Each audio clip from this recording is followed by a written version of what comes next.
up?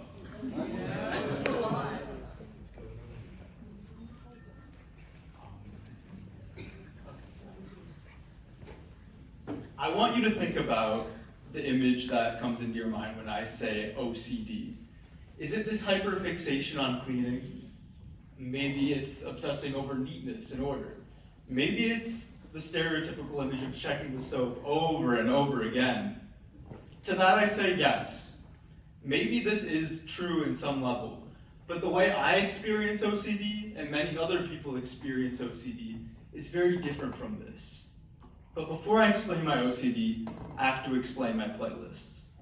At the beginning of freshman year, I realized I had a 15-minute commute to school. And I was always kind of music-minded, but this is where it really sunk in.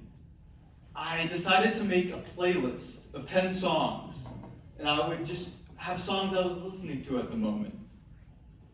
And I called it the commute playlist. And I made another one, and another one, and another one. And I called the second one Commute 2, Commute 3, and eventually changed it up, called them the CD playlist. I denoted it with like a CD emoji, then the number of the playlist.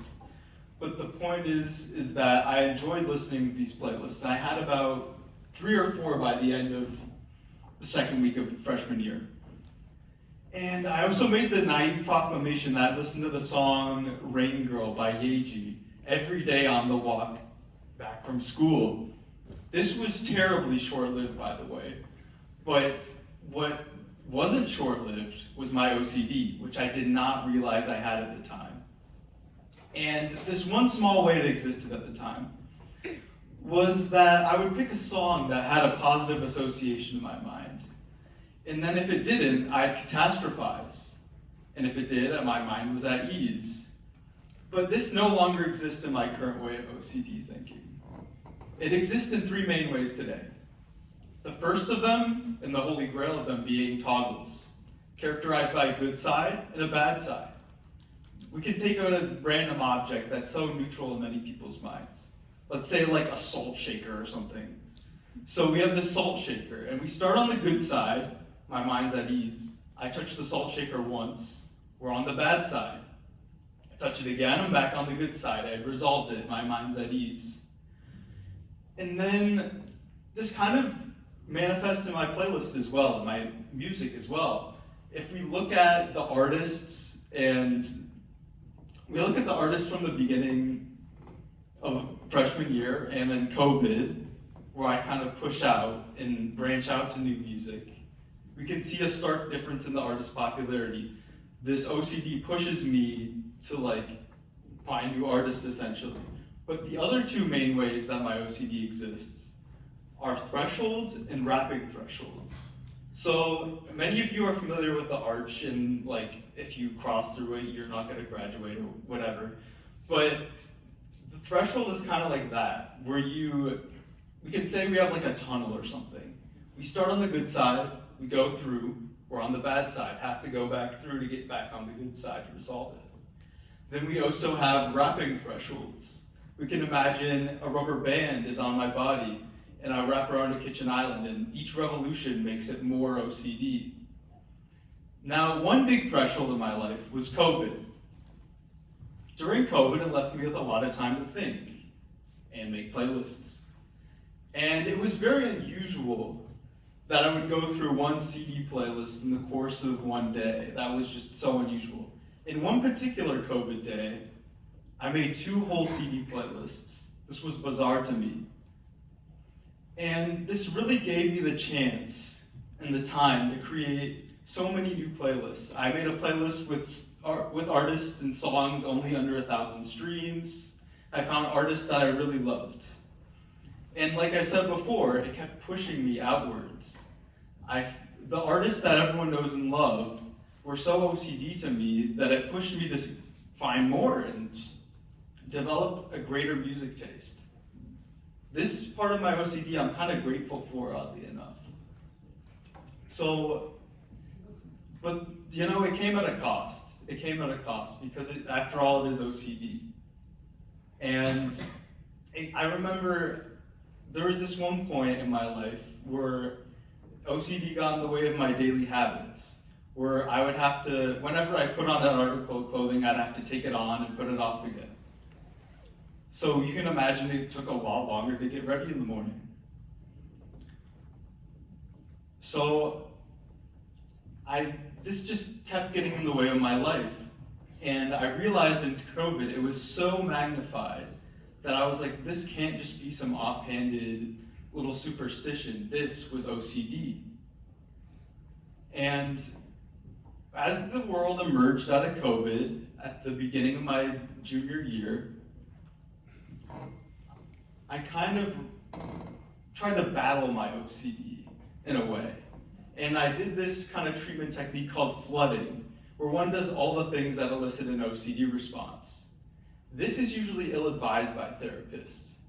So I eventually found a therapist that specialized in OCD, and I was introduced to the wonderful world of exposures, where one does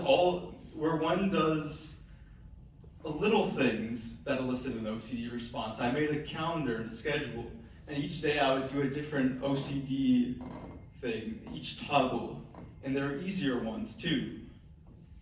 So this actually gave me this new ability to listen to music, because I leveraged my healing with these OCD songs in each kind of day in the toggle.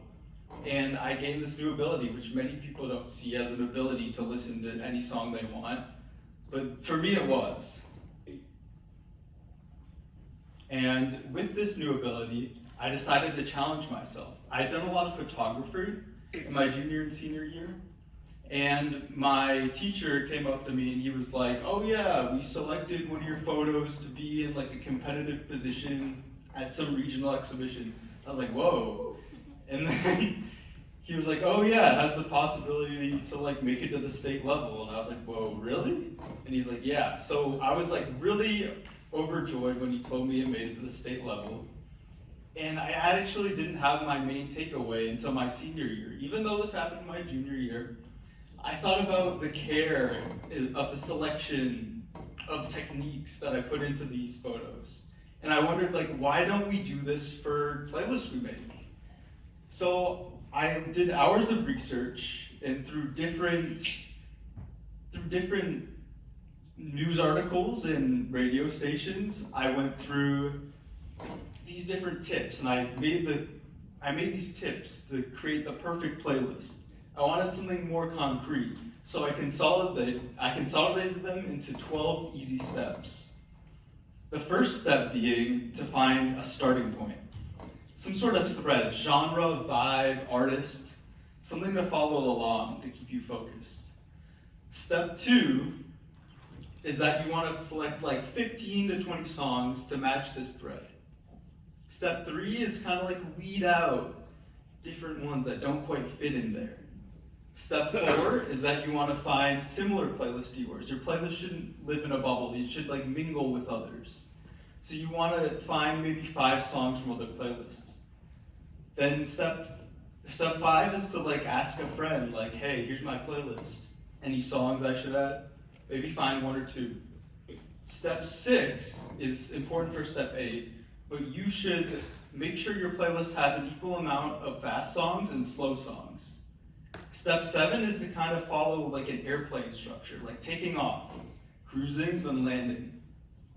Step 8, like I mentioned in step 6, you use the knowledge of the slow and fast to kind of follow that airplane structure while alternating the slow and fast.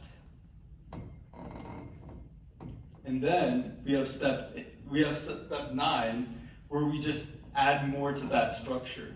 Now that we have this existing airplane structure with the slow and fast, we want to add 15 to 20 more songs and just kind of create that body of the playlist.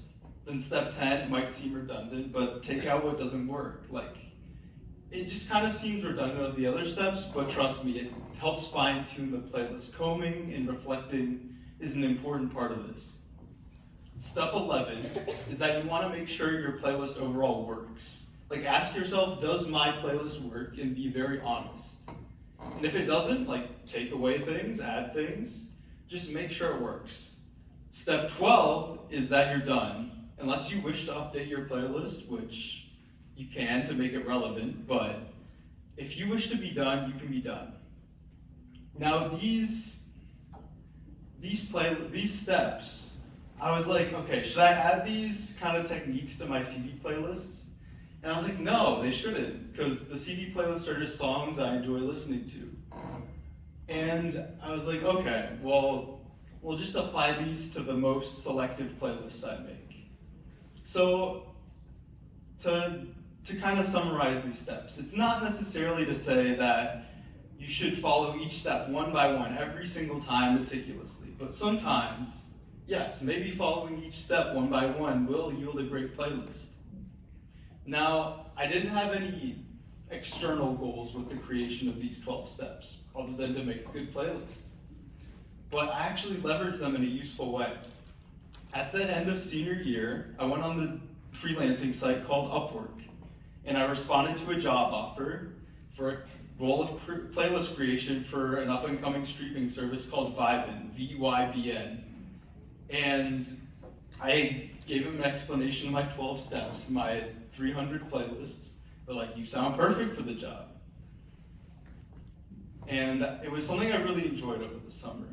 It helped expose me to artists that I felt OCD with, and songs that I felt OCD with. And it just gave me this greater ability to keep exploring. Now, if I want you to walk away with one thing, it's that we all have an internal language, something that makes so much sense to us on an intrapersonal level, within yourself. But explaining that to other people that might not understand it on an interpersonal level takes a lot of explaining. And what I challenge you to do, is to look within yourself with a lot of reflection and a lot of seeing what's natural for you in your thought process. To think about what your personal language is. And now that you know my personal language, the O in Oliver plus CD is OCD. Thank you.